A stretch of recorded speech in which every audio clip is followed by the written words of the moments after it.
That's amazing. That's great. Thank you, Daryl. Very special. So, I've been asked to say a few words about Mom for her surprise 80th birthday party. So, I could just say surprise Mom. That probably wouldn't quite work. And I was asked to do that, and you think, what do you say for your mom when she turns 80? What do you say for Mom at any age? But there's no way to capture all the things you would want to say to do it justice. And so I had to think of some things to say. And Aunt Wayna says to me, well, my sister Wayna says to me, Dave, just take a couple of minutes. And I'm thinking, to honor Mom for 80 years, that would be hours, you know? So we have compromised, and it's sort of narrowed down to about 46 minutes. Maybe 47. And I'll tell you when to start the clock. But no, we certainly appreciate everybody being here. This is very, very special. We were able to sneak up yesterday on an airplane. DC tried to not let us get here, but we overcame challenges, you might say. And we are so glad that we were able to come. So I want to say again, welcome and thank you to everybody for being here. This is very, very special to me. Of course, it's special to Mom. And it's made that much more special by each one of you being here. So we really, really, really appreciate that. Your presence, of course, makes it not only good because we're having a celebration and a party, but it really honors Mom and all that she meant to all of us for 80 years. So it's wonderful. We want to celebrate Mom tonight. And again, I've been asked to say a few words. I don't know how to do it, so I'm just going to do it. And I hope what I wrote here a few minutes ago touches her heart and is honoring to her, and that you all can relate. Don't know how to begin, but we'll get started here. So, I think about what are some of the names of Mom. And so, of course, Mom, to those of us who are blessed enough to be her kiddos, is Mom. Also, wifey, or love, to the most blessed man in the world that gets to call her wifey or love. I'd like to say Mama is the most blessed mama in the world, but she's had to deal with a lot, things. So she's also grandma. She's also known as the best great grandma. She's maybe baby. She's Maeve. She's love and honey and sweetheart and lots of other things, to name a few though. She is those names and wears them all well, wears them all proudly, and nobody could wear those names better. But speaking for those of us, I think on behalf of all of us who are blessed enough to call her Mom, her kiddos, and the spouses of us, we are mighty blessed. We could have been born into any family, and we were born into this family.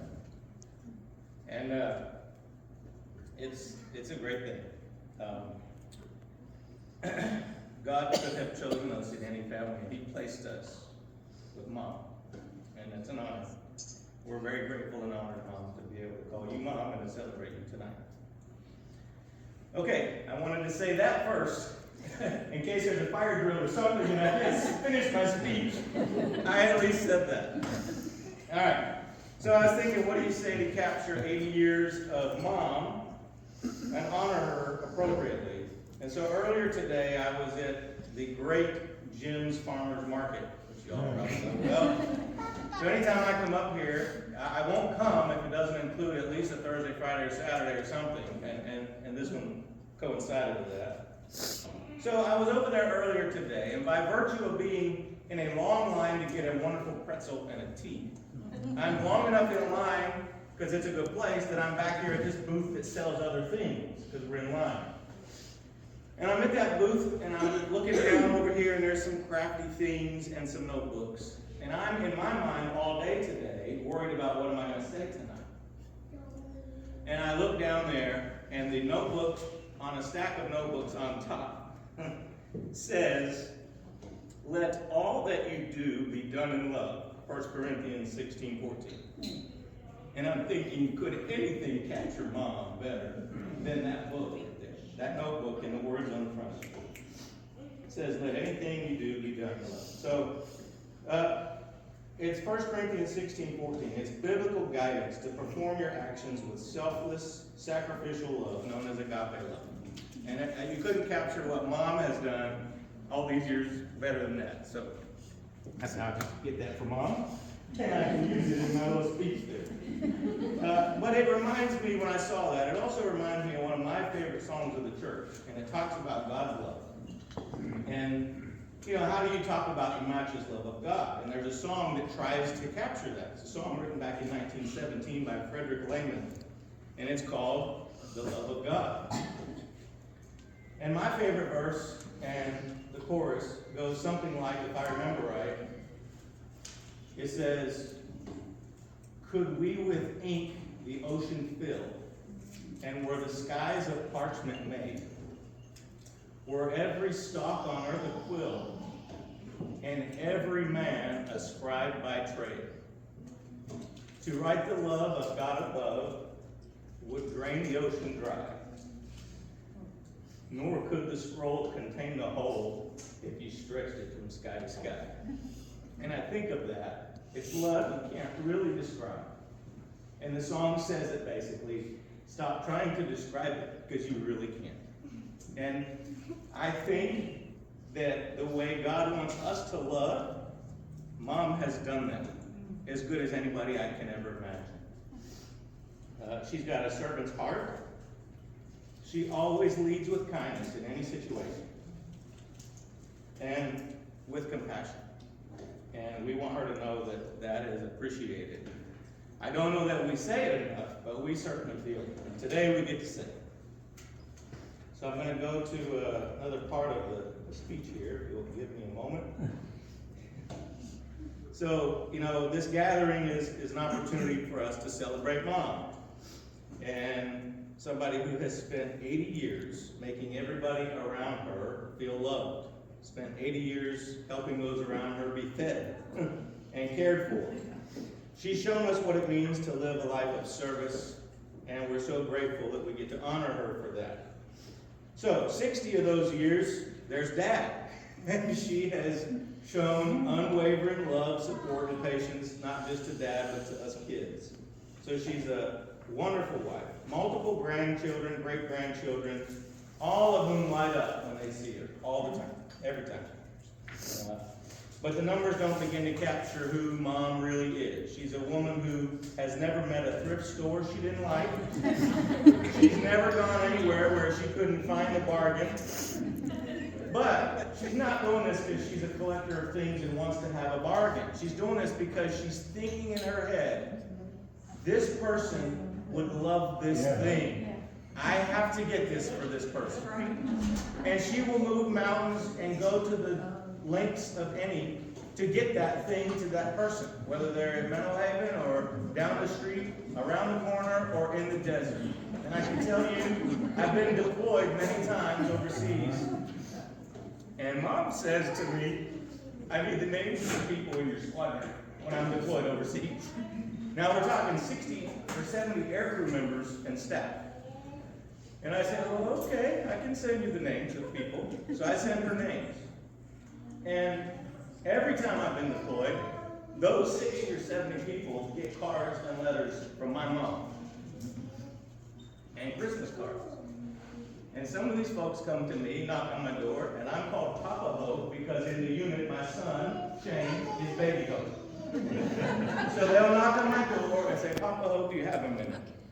I always have a minute. What's up? Do you mind if I shut the door? Please do.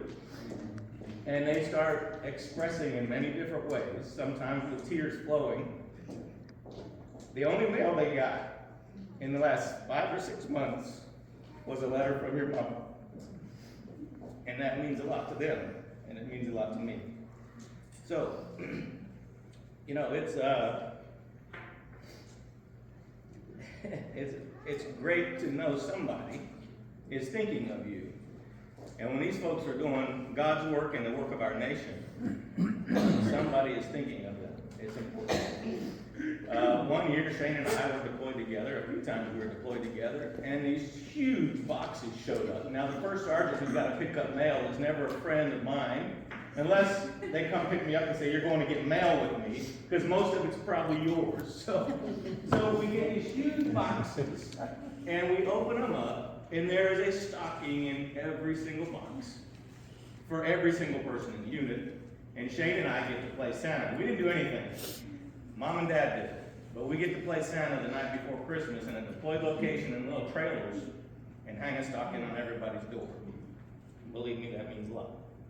Not to mention the, probably at this point, tonnage when it comes to fudge that she has mailed over there, which everybody's waiting by the Intel office where I work to know, is there fudge coming? And I'm like, trust me, you don't have to ask if it's coming, it's a matter of when. And that fudge has gone around the world. We have put boxes of Mom's fudge on airdrop pallets that are going to Army guys in places our planes can't go. We only drop the hatch on the back of the plane, and it rolls out on a bundle. And it lands at a forward operating location or some austere location where these Army guys, no doubt, are going to grab the ammo out of these boxes and cut the straps open and get their beans and bullets. And there's a box of fudge. Only imagining what they must do. Okay, so you have spent decades, Mom, helping widows, sick people, bringing food and companionship and the gift of knowing that somebody's thinking of them, that they are remembered. You've taught us that service isn't something that you do when it's convenient, it's who you are. You've shown us love is spelled T-I-M-E. Caring for somebody with your time is as important as anything. And often tastes like homemade dessert is what your love is. You have demonstrated a generous heart, listening ear, or a card in the mail that can change someone's entire day, or in some cases, months. So tonight we're gathered here to help with dessert celebrate you. Dessert that you didn't have to make, which you certainly would have wanted to make if you knew. We want you to sit back tonight, Mom, and relax. And enjoy love that you've given so freely for 8 decades, a little bit of love back to you.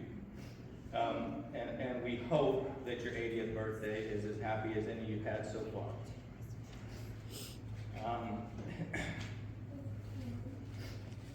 You've always made everyone feel loved, Mom, and welcome. Every person to you is important. And I've said this many years in different situations. I've taught seminars and courses at my job in Mississippi. And I say that the most important person, this is me reflecting the things I've learned from my mom. But when you're talking to somebody who needs you, that's the most important person in the world. And oftentimes, Mom, wherever she is, when she's talking or interacting with somebody, they're the most important person in the world. And I learned from Mom that if you're at McDonald's and somebody's putting the fries in your Happy Meal, they're the most important person. But not just because Mom thinks that. That translates into her words and actions and makes them think that. The people she's talking to feel important and feel loved. And it matters not who they are. It matters not their race, creed, religion, or anything. They're just people. And to Mom, people deserve love unconditionally. And she displays it better than anybody I know that could. So we appreciate the lessons from Mom of helping us understand a little bit of what it means to love, and we strive to be able to do it like Mom does. Her words and her actions convey the universal language of love. You're the best mom anybody could ask for, Mom. And you've been a mom to so many more than just your own kiddos. Countless foster children. Overseas, the Friends Abroad program where you took in exchange students nonstop. And you were mom to them. I mean, they had no better champion than you, no matter what they were dealing with. And students and many more people. Everyone to you feels special when you're part of their life, whomever you're interacting with. You make them feel that way. You make people feel special. You're a wonderful caretaker. You're a nurse at heart and in practice. You've spent a lifetime helping others, caring for others. And you've helped others heal physically and have helped others emotionally, spiritually, healing their hearts and minds as well. And that's really, really important. You always go the extra step and the extra mile. Even when you're not feeling well, you make others feel good. You've welcomed countless people and family and friends and loved ones and strangers and anybody really into your home, and you've welcomed them to your table. We could talk a lot about Mom's table. You've served people at that table for years. You've served up ample portions of food, fun, fellowship, quality family time, and you've made the best memories anybody could hope for right there at the table. You've served double portions of love, and you love to see others happy, and you make others happy. A lot of times right there at the table with games. Mom loves to play games. She is a wonderful game player, whether it's card games, board games, puzzles, and there's always, you can't have a game without a snack. And so I go to Pennsylvania knowing that a fitness test is right around the corner, right? Get to my job, and I can't win. I'm going to gain weight before I go back and lose weight. It is what it is, but the best games and the best food are at Mom's table. She's a prolific game player and a fierce competitor when it comes to playing games. You're absolutely the best, Mom. And I will say this, you know, there's maybe one of the greatest philosophers and thinkers of our century says this: a player's gonna play. And they're right. Mom plays. Games. You know, that's what she does. No, but seriously, Mom, no matter what Taylor says, you are amazing at games and everything else, right? You're the best mom, and you're the best wife to Dad. We love you so much. And bless our hearts, Dad and us kiddos. We've given Mom a gazillion opportunities to express love and compassion. You know, when I say bless our hearts, I mean it. And I've been in the South long enough, no matter what I say now is covered. It can't be offensive, because I said bless our hearts first. But the kids, all 6 of us, and Dad, have given her, we'll just say, opportunities. You know, maybe challenges could be another word, but reasons maybe to express love and compassion. And she's never failed. She has met every one of those circumstances, you might say, with the greatest of grace. Her middle name is Grace. Nobody's more graceful, loving, kind, caring, and compassionate than my mom. So we're sorry for the times where our need for your love was maybe not the best. But I can speak personally and for my siblings for sure.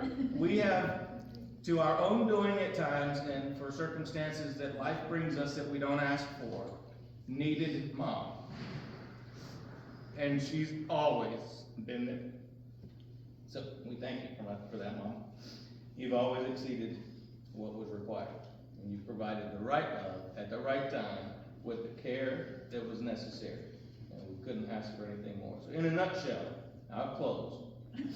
As the great 70s sitcom loudly proclaimed, that's my mom. Thank you, Mom.